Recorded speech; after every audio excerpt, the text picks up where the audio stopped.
Everybody, good morning, everybody. We're going to learn a beautiful sikh of the Rebbe. This is like another classical, beautiful way the Rebbe learns Rashi. Oh, what a beautiful sikh. You're going to, whoever is here is going to have a treat, special treat. Okay? So you're lucky you came. We're only on page 39. Whether you're here on Zoom or you're here in Chabad, or you're on Torah Direct on Facebook. You're going to learn a beautiful thing. Okay, 39. Let's learn the rule of Rashi. Some rules of Rashi.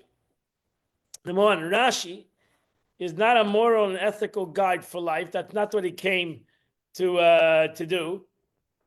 His sole focus is understanding the plain meaning of the text. So maybe we can learn from Rashi moral and ethics, but that's not what Rashi came to teach. Rashi came to teach a child how to look at the pasuk and what the pasuk means. The question the child has on the verse.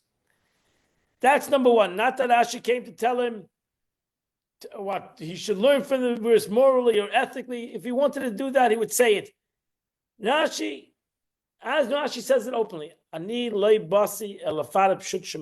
came to explain to a child the simple meaning of the verse. Number one. Number two, Rashi only quotes, and we learned this before already. We learned both of these teachings already before. Rashi only quotes a teaching's author when its identity sheds light on the meaning of the verse. So when Rashi says in the name of somebody, there's a reason why he says it. Usually Rashi doesn't say it, who's the name he's saying. He says it's taken from the Gemara. He says it's taken from the Medrash. He doesn't say usually the author of the statement. Very few times he says the author of the statement. He does say sometimes, like Onkelos or whatever. But in general, he sticks away from the authors. He says the meaning, and that's it. When Rashi says an author, especially a Tana, like this week we're going to learn Rabbi Akiva, when he mentions Rabbi Akiva, there's a reason why he wants to mention this author. There's a reason to the explanation of the verse, okay? So those are two principles that we are going to talk about today, okay? Let us go to the verse. So we have one of the most famous verses in Torah today, in this week's Parsha, right? Everybody knows that verse. Love thy neighbor as thyself. Everybody knows that verse. It's almost like the Shema. Everybody knows the Shema. Everybody knows the Ten Commandments. Everybody knows that verse. We even have a song, right? Everybody, they told you to put it into a song, and everybody loves that verse for whatever reason. But really, if you think about the question, how many people do you love? How many people do you love? Can you count it on your hands and your toenails? Or how many do you have? Do you need more than two hands to count how many people you truly love? How many grandchildren? So the Torah is talking about your grandchildren. How many people do we really love? I mean, I'm serious. If you think about it, you want to be honest. How many people do you truly love? The verse says, you have to love everybody. How many people do you truly love? We have to really comprehend that verse. Truthfully, we have to really comprehend the verse. You have to sound, what is this? It was created for a slogan or for a nice concept. It's a nice idea. What is it? It's not possible. It's not possible. It was not possible. Why give it as a command? It doesn't make sense. The Torah wouldn't give an impossible command. So the truth is, we need to explain this as a general question, maybe bothered by everybody. But let's go to the verse. The verse is a verse in the Parsha. It says as follows. The verse in chapter 19, verse 18, page number 40. It says, "Laisika and v'laisita." You now do revenge You're not allowed to bear a grudge against any person of your people. You shall love thy neighbor as thyself. Ani Hashem, I am your God. So comes Rashi, and Rashi says the following words. Amar Rabbi Akiva. Rabbi Akiva said, Ze klal gadol b'Torah. This is a great principle of the Torah. Right? Amar Rabbi Akiva, Ze klal gadol b'Torah. We even turned that into a song. Rabbi Akiva says this is a very important principle of the Torah. Comes the text number 3, comes the Sifsei Chachamim, and this is a commentator on the Torah. Sifsei Chachamim, it's in the Chumash, also Sifsei Chachamim, you can find it there. He says, Roitza Leima, as if to say, B'mitzvah zu nichlal kol ha-Torah. In this mitzvah, you have the entire Torah is in this mitzvah. In this mitzvah, not only between man and man, in this mitzvah is the entire Torah. And to emphasize this, the Sifsei Chacham, not Rashi, the Sifsei Chacham says, this is similar to Hillel's statement, don't do unto others what you wouldn't want to be done to yourself. We have another very famous statement of Hillel. Madalach sani lechavrich leisavik. Where's the story? The story is in text number 4. This is the famous, also everybody knows the story. There was an incident involved a Gentile who came before Shammai and said, convert me on the condition that you teach me the entire Torah while standing on one foot. Remember?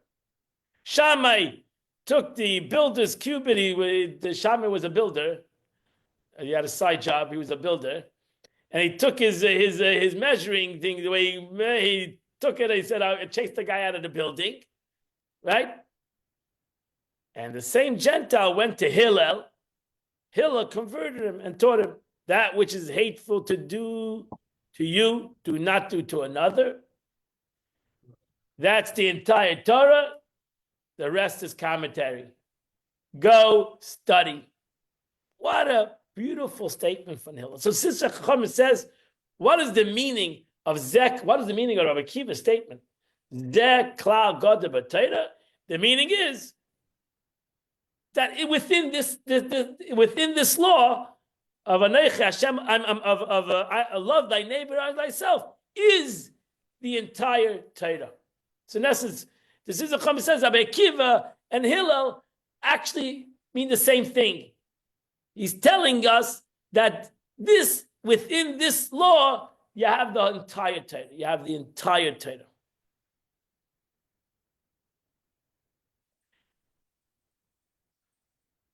So this is, again, so when you say the mitzvah of Ahavta Re'ach Kamecha is come to teach us so according to this interpretation, it's really coming to teach us a general concept. It's coming to teach us a more ethical concept. That the entire Torah is about love thy neighbor, the rest is commentary. That's according to this interpretation, but Rashi doesn't go with this interpretation. Rashi is not there to teach us a more ethical thing. Rashi really comes to teach us the meaning of the verse. When a child looks at this verse, love thy neighbor as thyself. What's the question? You have to give interpretation to that. We need to give interpretation to love thy neighbor as thyself. There's no need for an interpretation. It's the meaning, whether you can do it or not, the meaning of the verse is the meaning of the verse. The verse means simple, love thy neighbor as thyself. End of story. Rashi doesn't need to mention anything. Rashi doesn't need to mention anything. The Sifsei Chachamim is really explaining Rabbi Akiva's statement, Zek klal gadol b'Torah, that it means that everything's in it. But why does Rashi need to bring it down? Why does Rashi need to bring down any words over here on this verse, when the verse is simple, love thy neighbor as thyself, that's it. Why do we need to have that this is a klal gadol b'Torah? Another part of the verse. I am God. Okay. Why is that? Doesn't mention it. Rashi doesn't talk about that. Okay, Rashi doesn't even mention what the. What is God expecting you to mean by that? Rashi doesn't talk about even I God. I'm talking about Rashi right now. Rashi, take the Rashi. Rashi goes in the words, love thy neighbor as yourself, and Rashi brings Rabbi Akiva. Why does he have to tell it us? What is Rashi, in the simple meaning of the verse, why is Rashi bothered? Why is any child bothered with the verse? Why is any child bothered with the verse? Are you bothered with the verse? It's a beautiful verse. Whether you can do it or not, it's a separate issue. But it's a simple verse. It's a beautiful verse. Love thy neighbor as thyself. What a beautiful statement. I have to have any kind of interpretation to the statement. I don't need any interpretation to the statement. The statement is well understood. Everybody understands it. Love thy neighbor as thyself. It's a beautiful verse. Why does Rashi have to come and give an interpretation? Why does Rashi have to ask Rabbi Akiva? You have to ask the question to yourself, what is bothering the 5-year-old child when the Torah says, love thy neighbor as thyself? Without the question of how you can do it, because the 5-year-old child is not in that question. When you read the Torah, you have to ask the question, what is bothering that 5-year-old child? That Rashi needs to say anything. Love yourself. Not always happy with That's the philosophical thing. A child does not comprehend that. If that's going to philosophy, comprehending oneself, that's not in the realm of a 5-year-old child. That's in the realm of a 15-year-old, not a child. No, he doesn't get something. He goes in a tantrum. A child going in a tantrum is not a philosophical issue. It's a need. He knows. He has something. He gets it. A child is not into philosophy. Child has to have a simple question. So the Rebbe says, the Rebbe is going to give you the child's question. You ready? And if you don't realize the question, the Rebbe says you have to look at the story. You have to look at the whole Parsha a little bit, right? It's a couple of verses before that verse, 17. Right? What is all these verses talking about? Right? From 9 to 16. If you read all those verses, what is all these verses talking about? Things you shouldn't do. To who? To other people. That's it. The verse are all talking about giving to the poor, don't kill, don't steal, don't lie, don't cheat, don't cheat each other, don't pay your workers. Look at all these verses. These verses. No false statements. No false statement. Don't gossip.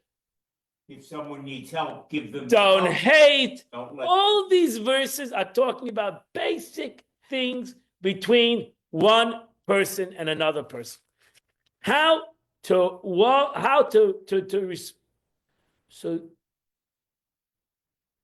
then the Torah says, love thy neighbor as thyself.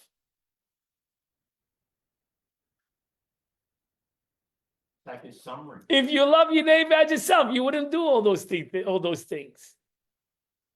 why is it necessary to say? Wasn't that just, why is that to say to love the neighbor? If you don't love him, how are you gonna not do all these things? If you hate somebody, you're gonna do all these things.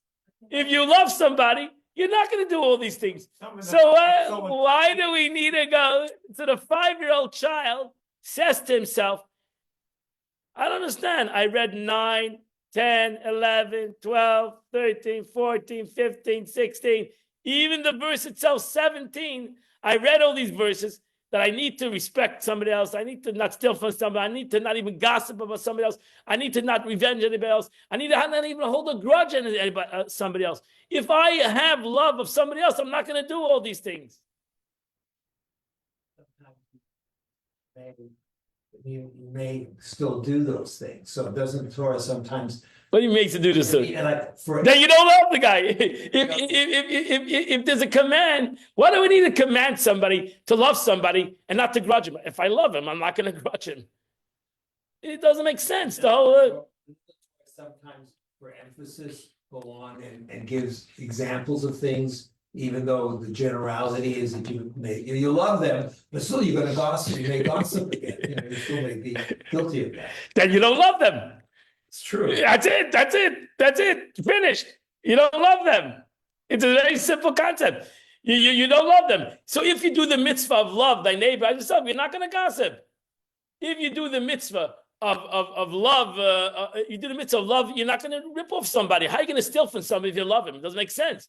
The Torah sometimes gives a generality, you should keep the Shabbos, but this still goes on to tell you. You're giving the answer. That's why. All the story. You're giving part of the answer already. So here Rashi changes the mitzvah of Avas Yisrael. Rashi changes the mitzvah of Avas Yisrael. Rashi just says to the child, the mitzvah of Avas Yisrael is not a mitzvah. It's not a mitzvah like don't steal, don't kill, don't do adultery. Or don't one of these things. Don't steal, don't gossip. It's a general mitzvah. It's a general mitzvah. But we're going to understand what that means in a second. What means a general mitzvah? It's a klal gadol b'Torah. It's not just another mitzvah. Avas Yisrael is a general mitzvah. And we'll understand what the meaning of a general mitzvah. Let me give you an analogy of a general mitzvah. Right? He brings down this guy, analogy. The Torah says, we all know this mitzvah. Text number 6. If you take these verses in front of you, page 45, these 3-4 verses, right? The Torah says, remember the Shabbos, 6 days a week you shall work, and the 7th you shall rest. Because I created the world for 6 days, and on the 7th day I've rested, and you should keep the Shabbos. What is, if you take those 6 verses, what is the mitzvah of Shabbos? In one word. Rest. That's it. Rest. Rest. You know how many mitzvahs there are in Shabbos? Hundreds. Right? You could go take a Masechta Shabbos. Go Shulchan Aruch on Shabbos. There's hundreds of mitzvahs on Shabbos. Where is it in the pasuk? Where is it in the pasuk? We take in a general concept. The Torah does not say every mitzvah on Shabbos. The Torah says there's a general concept, rest. Now the Chachamim, the sages, went in and they said everything is based on this rest. Everything, 39 malachas, the 39 works on Shabbos, all basically the opposite of the general rest. But really, it's all about rest. The general is about rest. That is really the klal. The general principle of Shabbos is rest. Why do people sleep when the rabbi talks? Thank you. Okay.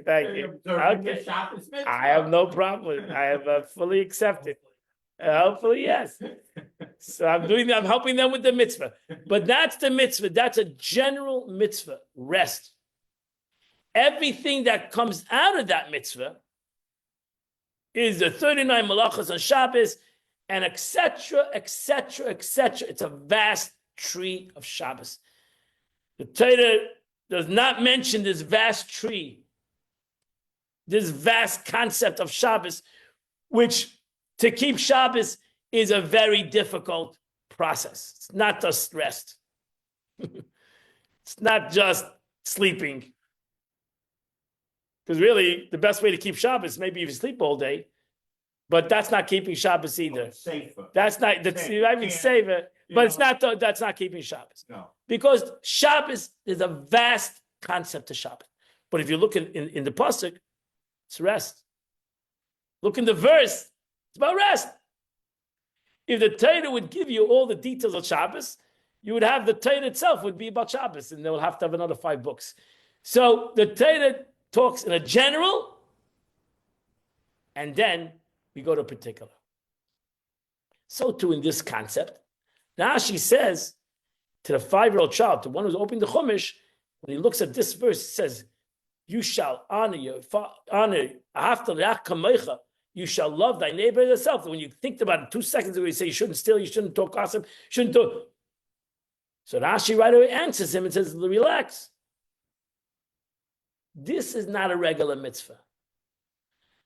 Gossip and to love your neighbor is not like one mitzvah and a second mitzvah. Gossip is a particular mitzvah. Honoring your neighbor, honoring your fellow Jew is a general concept. It's actually something that is more, that comes into every mitzvah. It's actually a more general concept. And we're going to come to the reason why we need a general concept. Why do we need the general? If you said in the Shabbos, it tells the general, it doesn't say the particulars. The Gemara says the particulars. But over here, the Torah itself says the particulars, right? You shouldn't gossip, you shouldn't steal, you shouldn't false testimony, etc. Over here, we give you the particular. So there's a general principle of love of Avas Yisrael. There's a general principle of Avas Yisrael. Meaning, every human relationship that we have, whether it's not talking gossip of somebody else, whether it's not cheating somebody else, whether it's not stealing for somebody else, whether it's not holding a grudge against somebody else, all needs to be part of the general concept, Avas Yisrael. All needs to be part of the general concept. Of course, you're right. That's where you come further. A person can say, I am not going to steal from you because I don't want to steal. Not because I love you, I don't love you. I don't want to steal from you. I'm not going to talk gossip against you because God said not to talk gossip. Not because I love you or I don't love you. Because I don't want to do the avera of gossip. I actually don't love you. I still have the sin of not gossiping, whether I love you or not. Rashi wants to tell this child that no. Everything that you do between two people should be because of the mitzvah of Avas Yisrael. Because of the commandment of love thy neighbor. Because then it's going to change the whole situation. And why?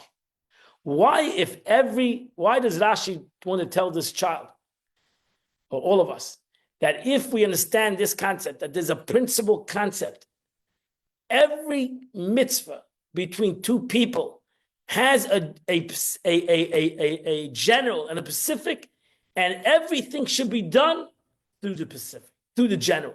Everything should be done through the general, that I love you. So to understand this, we need to understand the mitzvah of love. What's the mitzvah of love? Love means never having to say you're sorry. The most important question is, how can you command somebody to love? Love is an emotion, it's not an action. You can't command somebody to have an emotion. You can command somebody to have an action. Give tzedakah. You love the guy, you don't love the guy, you hate the guy, give tzedakah. Because I'm not asking you about your emotions. I'm asking about an action. So I can command you to do an action. I can't command you to love somebody. So we have a general question. How did the Torah command somebody to love? It's a heavy question. And therefore we have different interpretations to this mitzvah, to love somebody. Nachmanides says as follows, verse page 46, text number 6-7. Nachmanides says, This is an expression by a way of overstatement, for a human heart is not able to accept the command to love one's neighbor as oneself. Ask that question. I'm sorry, I asked that question. Nachmanides asked the question. So he says, that's the right. How do you command somebody to love? Doesn't make sense. It doesn't make sense to command.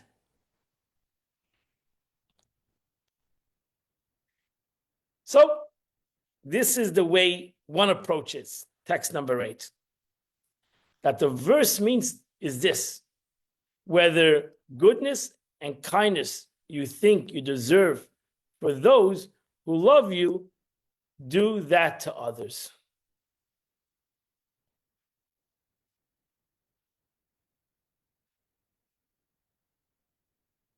That's going to the Malach son Savid. Whatever you think that you deserve, give to others. So it's a more action. It's an action mitzvah. Right?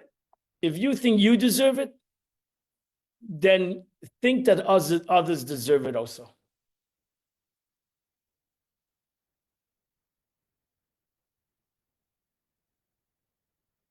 What do you think?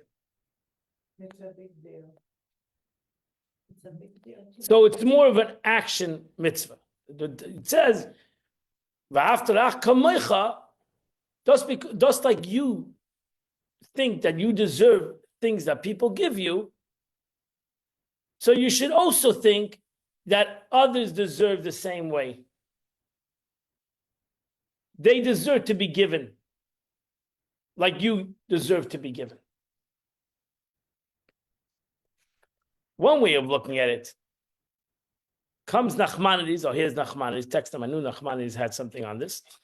And he says, the Torah commandment means that one is to love another in all matters, that as one loves all good for themselves. So he says it's an attitude issue. It's an attitude issue. It doesn't mean you have to really love them. Because you might not love them. It means, yeah, be nice. Be nice. Be nice. Even though you don't have ava to them. Be nice. Be a good guy. Go beyond your capabilities. Or as Evan Ezer writes also in text number 10, it means you should love whatever good for your friend as you love for yourself. Meaning, even though you don't like the guy, but give it to him anyway, right? Nice guy.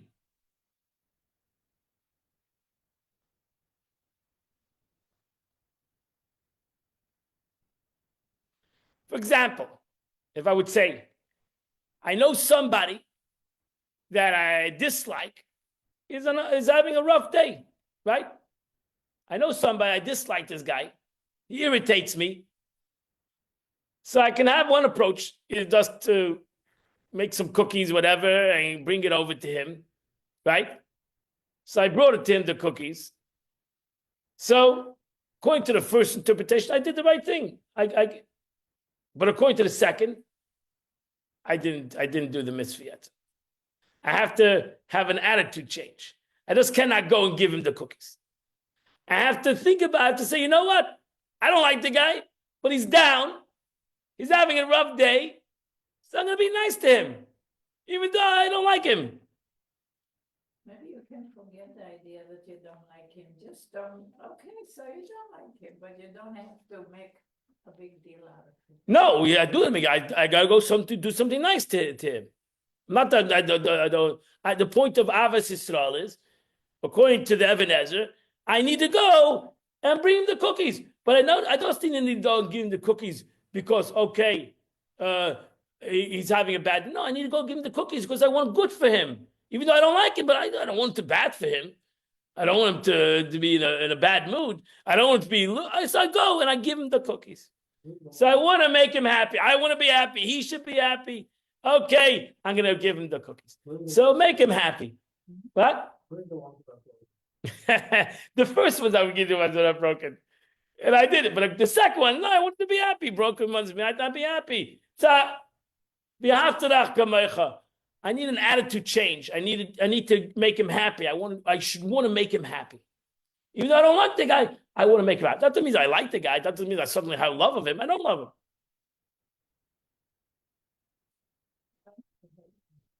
You don't have to hate him, right? Or no more than that, not that you don't have to hate him. You don't have to, you should want to make him happy. That's the point. Not that you don't have to hate him. You should want to make him happy. That's what Nachmanides says. You want to be happy, you should want to make somebody else happy. That's it. You have to come tell us. You have to have some aspect of love to want to make somebody happy. You don't have to love him, but you want to make him happy. You want to be happy, they should be happy. That's why they should be happy for other people's happiness. Correct. So correct. But over here, here's an action. I have to have a love. I have to show this person that I want to make him happy. So I'm going to bring him some cookies because I want to make him happy. He should be happy. So I want to be happy. I want it to be happy. Do I have to love him? No, I don't love him, but I want it to be happy. So that's a good person. I'm a good person. Even though I don't love the guy, I want it to be happy. Sometimes from doing that, you make a friend. You know that? But Rashi, let's go to Rashi. But Rashi, he doesn't accept this. Rashi tells the child, no, that's not the meaning of the verse. Rashi comes and tells the child, it's more than that. It's not just an action. It's not just an attitude. Rashi comes and tells the child, it's much more than that. Avos Yisrael is a klal gadol b'Torah. It is the source of everything that you do.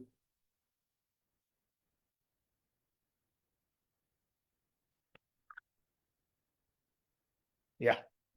I get all the connections between man and man, but I don't see the connection. If you love your neighbor as yourself, what's that got to do with Shabbos and honoring your parents, like all those between you and God? We'll soon see. That's not this sikh is not about that. There's the good question. That's a question on Hillel's statement. Hillel said the rest is commentary. How can Hillel say that? That's a whole different question. Hillel, you could say that the rest is commentary concerning between man and man. How does Hillel say the rest is commentary? He loved God. How does to do with that? How is love thy neighbor the source of commentary to love God? That's a question on Hillel's statement.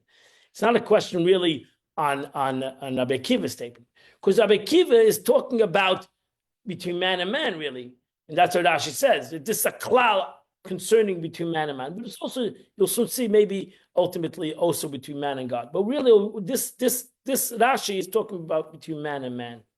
How do you take such a simple thing and make it so complicated? So we have Rashi's approach, and that's text number 11. Rashi answers these questions with its recognition that love another as yourself is a general principle that encompasses many details.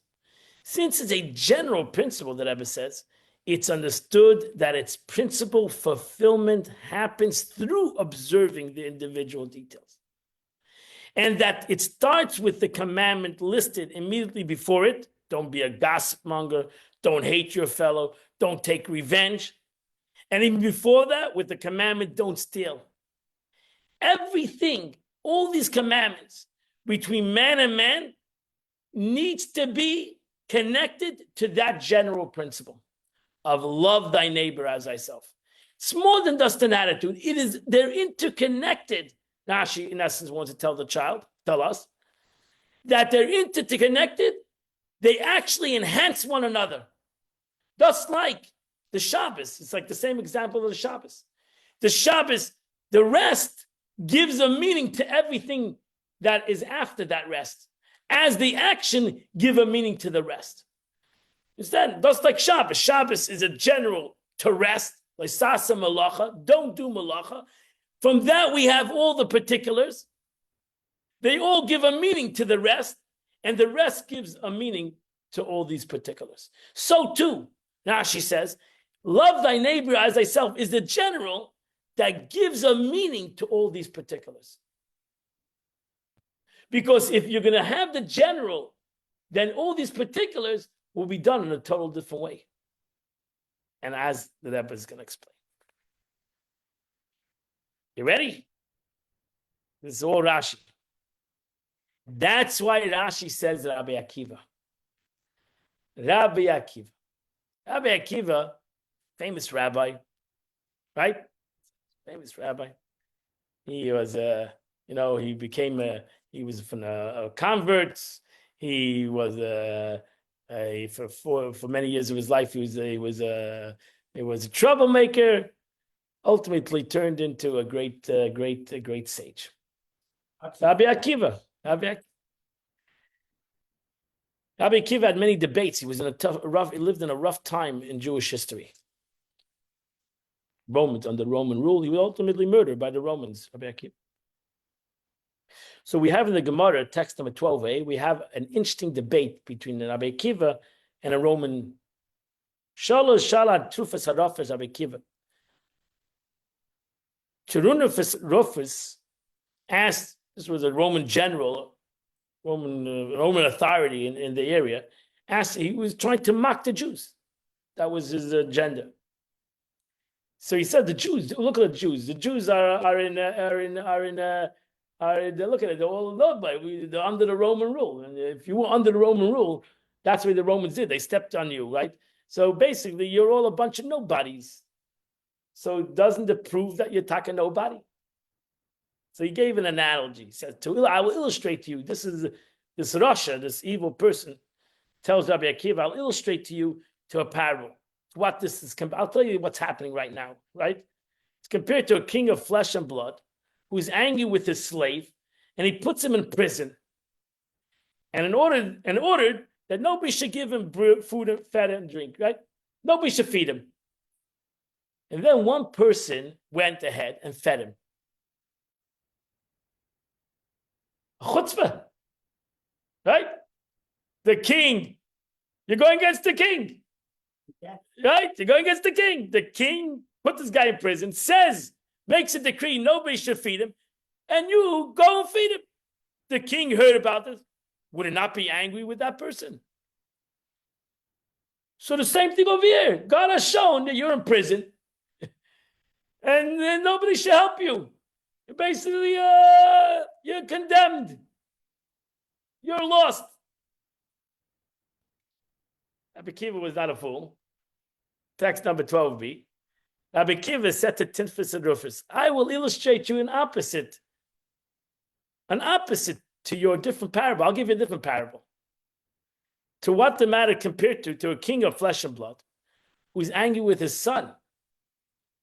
What happens if a king of flesh and blood gets angry with his son?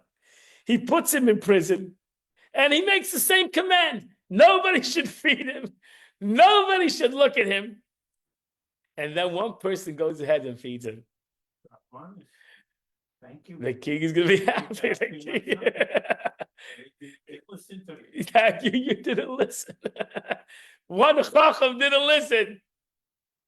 Then one person went ahead and fed him, and it gives him drink. If the king heard about this, once anger abated, would he be reacting, sending the person a gift? He would say, thank you. Consider that we are called children of God. So the Eivishter loves us. God loves us. And therefore, even God put us in Gullus. Whoever helps us, God says, I love it. Thank you. Thank you. I appreciate it. So you understand, Rabbi Akiva says, in essence, what's Avos Yisrael? Avos Yisrael is that we're all family. We're all family, right? We're all family. So if you're going to take that critical concept, general concept, we're family, right? Then if you're going to come to gossip You'll think, okay, why should I gossip? I shouldn't gossip. If I'm afraid of God, I shouldn't gossip. I'll say, okay, I'm not so afraid. But if I know I'm gossiping about my family,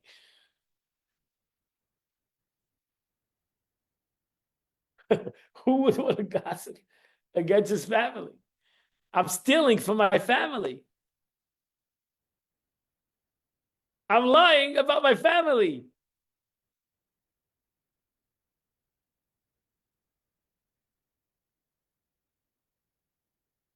Have you ever seen that in Rashi? So that's why Rashi says, Rabbi Akiva Ima. Rashi tells the child, Avas Yisrael is like, Rabbi Akiva says, it's not an attitude. It's not an action. It's a reality, your family. Your family, Avas Yisrael tells you your family. And if your family, that's why you shouldn't steal from your family. You shouldn't lie to your family. You shouldn't cheat your family. You shouldn't gossip about your family. You shouldn't do your family.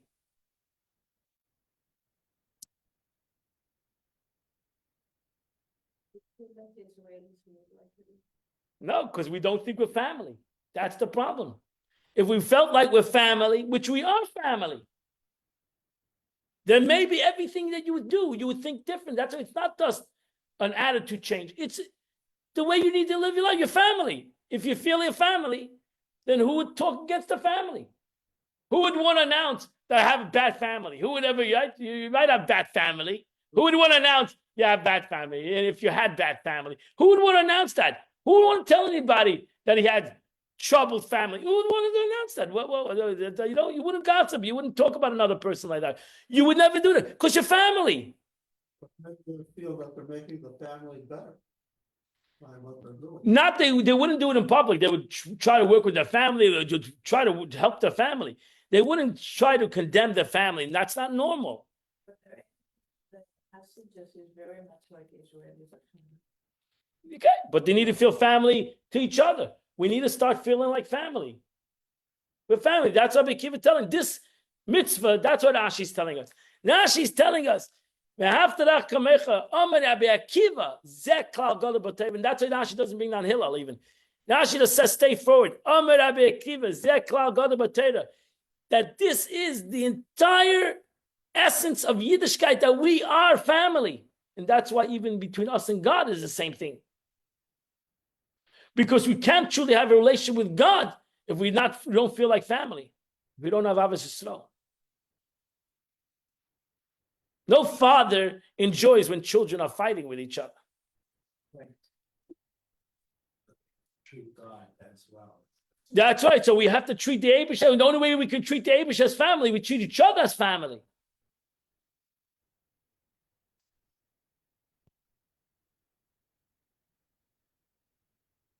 That's what Rashi comes to teach the child. That's what Rashi comes to really teach us all. The importance of this mitzvah. That's not just another mitzvah between don't steal, don't what all these things that the Torah said beforehand. Don't cheat, pay your wages, but all these things that the Torah says. No. That's a particular thing. Don't steal. Everything in Yiddishkeit, especially between man and another man, should be infused by this mitzvah. Everything you look at another person, when you look at another person, if it would be infused with the mitzvah Avas Yisrael, you would look at him differently. Why? Because he's family. He's family. And if he's family, you're going to look at him differently. So Rabbi Akiva said the Jewish people, and then we know Rabbi Akiva also said a famous statement in Mishnah of Avos, Pirkei Avos. Rabbi Akiva said the Jewish people are God's beloved children. This love is amplified by the fact that God publicized our relationship. In the verse, you are children of God. So this is not a secret. We're family with each other. We're family with God. We're family. We're mishpacha. And you're right. When mishpacha fights, it's terrible. It's worse than just two people fighting. Right? When mishpacha fights, then it's a disaster. Then it breaks the father's heart. When mishpacha are fighting, two people are fighting, Okay, what do you want? Two people are fighting, but two people in the same mishpacha are fighting. That's a double pain to anybody that we have mishpacha. And you're right, there are mishpachas that are fighting, but it's a double pain. It's a sad situation when mishpacha are fighting. What about 3 people or 4 people? Right, doesn't make a difference the number. You know, we go back. We are, yeah, ultimately, they're right. Ultimately, with the human family, I agree with you. But for sure, in the concept of the Torah law, this is a Torah law to the Jewish nation. The concept of is to a Jew. That's for sure. We go back. Not the mitzvah of love thy neighbor as thyself is talking to 2 Jews. That's no question about it. We go back to the original statement. Love your neighbor as yourself. I am God. It should have said, I am your God. The your is the connective. It's I am your God. Because You're going back to the original question. We're not in that sikha, so I have no problem with going and saying I am God. I am God in general comes to tell you one thing in general. Rashi said already while he says I am God. Neman l'shalom schar. The Abish says I am trustworthy to reward you for this. I am trustworthy, and I believe that when the Abish says at the end of this verse, I am trustworthy, meaning because I love you. And a happy family is a happy father. A happy family is self-assured, a happy father. So I'm trustworthy if you have Avas Yisrael. If you have Avas Yisrael, not just as a separate mitzvah of Yisrael. If Avas Yisrael is part of every mitzvah you do, that every mitzvah that you do for somebody else is you don't only do it because you're afraid of God, because God said so. Don't steal. Don't talk adultery. Don't steal. Don't talk gossip. Don't hold a grudge. Don't hate somebody else. Don't hate another Jew. Forget about saying something. You're not allowed to hate another Jew in your heart. It's a pasuk in the Torah. Again, this I am not arguing, but that's extra. The Torah is talking to Jews. That's what the mitzvah is to Jews. You want to add it to the others, to hate. But the Torah, I'm talking about the Torah law. Torah is talking to Jews. It's the whole world. I'm not arguing with you. But it's the Jews. This mitzvah is to Jews. Why? Because the Torah wanted that Jews should love each other. The world has shown us that we need to love each other. because the world doesn't love us. That's the reality in this situation. You know what I mean? So Jews need to love each other. And why do Jews need to love each other? Because we're one family. Not as a mitzvah to love, because I can't command you to love. Truth is, I can't command you. But now if you're mom mishpacha, then I could command you. If you weren't one family, how do you command somebody to love somebody? But if we're mishpacha, then it's a natural thing. You should love somebody. You should love your mishpacha. You should love your family. That's normal. If people in the family don't love each other, that's not normal. And you can be different. We have a family, you can be different. Everybody's different than one another. We still love each other. I have a question. We don't have to be active with each other to love each other. We cannot talk. I cannot talk to my brothers for months and years, and then we talk like we never stop talking. Why? Because we love each other. That's what it is. We love each other. I would never talk against my brother. I would never. My brother said I would never do that. Even if I disagree, I wouldn't publicize my disagreements. Why? Because we're family. I'm not going to talk about my family in public. I wouldn't do that. I would never do that. Because that's the way it should be. We love each other. Why are we talking about each other if we love each other? I surely wouldn't cheat my brother. Rabbi Boker, can I ask a question? Yeah, sure. Okay, so what about Cain and Hevel and Yaakov? They weren't and Jews. We're talking about the Jewish nation, Matan Torah. So you're saying that changes everything? It changed everything. I know plenty of families who don't love each other. It's very sad. Lovingly. It's very sad. So what exactly are you saying? We're supposed to? Well, a lot Your of families. family. That's not normal. That's not nature. That's not So natural. a lot of families are dysfunctional, not normal. Dysfunction, Well, not normal. what's the solution? Let them figure out how to be back normal. Families love each other. Families naturally love each other. love each Correct, and we love each other. Correct. other. To like We don't maybe like each other, but we love each other. you know, But we love each other. That's another. We're able to create it. Naturally, we love each other. So are you saying we don't have to like somebody, but we need to love them? V'ahavta is a commandment of love.